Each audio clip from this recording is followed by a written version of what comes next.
We've all been there, right? You click buy now and boom, a package is on its way. But have you ever stopped to think about what happens in between? It's not magic. It's this incredible, high-speed valet run by robots. Today, we're going inside the brains of these massive e-commerce warehouses to figure out just how they solve the insane puzzle of getting your stuff to you. Okay, to really get a sense of the scale we're talking about, just look at this number, 583,000. Now, what do you think that is? Go ahead, take a guess. It's not the number of robots in a warehouse. It's not even the number of packages shipped in a single day. Nope. The real answer is, well, it's going to blow your mind. Yeah, every single second. During the Double 11 shopping festival back in 2020, that's how many orders Tmall was processing at its peak. Over 500,000 orders a second. I mean, that's not just a lot of shopping. That's a logistical hurricane.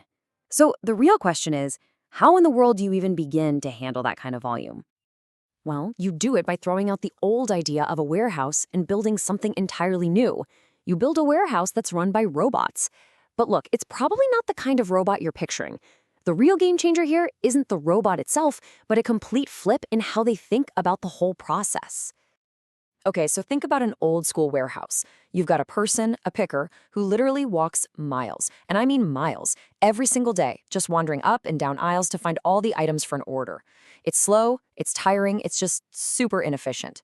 The new way, it flips that script completely. Now, the parts come to the people. And this is what it looks like in action. This is what's called a Kiva-style warehouse. See those people at the workbenches? They don't move, they're stationary. Instead, you have this whole army of little orange robots. They kind of look like giant Roombas, right? Their only job is to zoom around, find the exact shelf with the item you ordered, lift the entire shelf up, and bring it right to the human picker. The picker grabs the item, the robot zips away, and another one brings the next shelf. Genius. Absolutely no wasted walking. So you're probably thinking, problem solved. If you need to handle more orders, just buy more robots, right? If only it were that simple. See, the robots, they're just the muscle. The real heavy lifting, the thing that makes this whole dance work or fall apart completely, is the brain. It's all about the software. Yeah, not quite. Because imagine you're that software. At any given second, you have to answer this constant stream of insane questions. Okay, which picker gets this batch of orders? Which robot should grab which shelf? And this is the big one. What is the perfect sequence to bring thousands of these shelves to the pickers to get everything out the door on time? It's mind-boggling. Believe it or not, researchers actually have a name for this massive headache. It's called OAPSP, the Order Assignment and Picking Station Scheduling Problem. It sounds complicated, but it's really just two big problems that are completely tangled up with each other. First, you've got to figure out which picker gets which bunch of orders. And second, you have to create the perfect schedule of shelves for the robots to bring to them. And this diagram really shows you how knotted together these two problems are. On one side, you're assigning orders. Like, okay, station 1, you get these 50 orders. On the other side, you're scheduling the robots. Okay, to fill those 50 orders, you need shelf A, then shelf G, then shelf X. But here's the kicker. See the arrows? A good decision over here makes the job over there way easier, and vice versa. You can't solve one without thinking about the other. You have to solve them together if you want to be truly efficient. Now, in the world of computer science, there's a special term for a problem this messy. It's called NP-hard. Look, don't worry about the name. All it really means is that finding the single 100% perfect solution is, well, it's basically impossible. As you add more stuff, more orders, more robots, more items, the difficulty doesn't just go up, it explodes. It gets exponentially harder. You could have a supercomputer chew on this problem for days and it still might not find the perfect answer. So, wait a minute. If finding the perfect answer is impossible, how do these places even operate? Well, they don't aim for perfect. They aim for really, really good, and they need to find that answer fast. And that's exactly where some new research comes in, with a much, much smarter algorithm. So instead of trying to brute force its way to the one single best answer, this new algorithm is smarter. Think of it like a grandmaster chess player. It doesn't look at every single possible move on the board. That's impossible. Instead, it instantly recognizes patterns, explores a few thousand really promising moves, and ignores the bad ones. It very, very quickly zeroes in on a strategy, a schedule, that is so close to perfect, you'd never know the difference. And it does it in a tiny fraction of the time.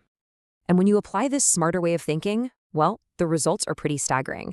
We're not talking about a little 1 or 2% improvement here. This is a massive leap forward, a total game changer with huge real-world consequences for these companies. Okay, let's look at the proof. What you're seeing here is a direct comparison. That big bar on the left, that represents the total work the robots have to do using a common, basic method, kind of like first come, first served. The smaller bar on the right, that's the same workload, but planned with the new, smart algorithm. I mean, you don't need to be a data scientist to see the difference there. It is huge. Just how huge? 35.8% fewer robot trips. Let that sink in for a second. More than a third of all the driving around, all the work, all the energy used by these robots, just gone, wiped out. Not by adding more robots or bigger batteries, but just by coming up with a smarter plan. And that number, that 35%, it ripples out into all these amazing benefits. You get less traffic jams on the warehouse floor. You get lower power bills. The robots themselves last longer because there's less wear and tear. In fact, the efficiency gain is so big, the research says you could potentially run the same warehouse with half the number of robots. That's an insane cost saving. And the best part? For you and me, it means our stuff gets shipped out even faster. So, beyond just being faster, what does this research teach us about the future of warehouses?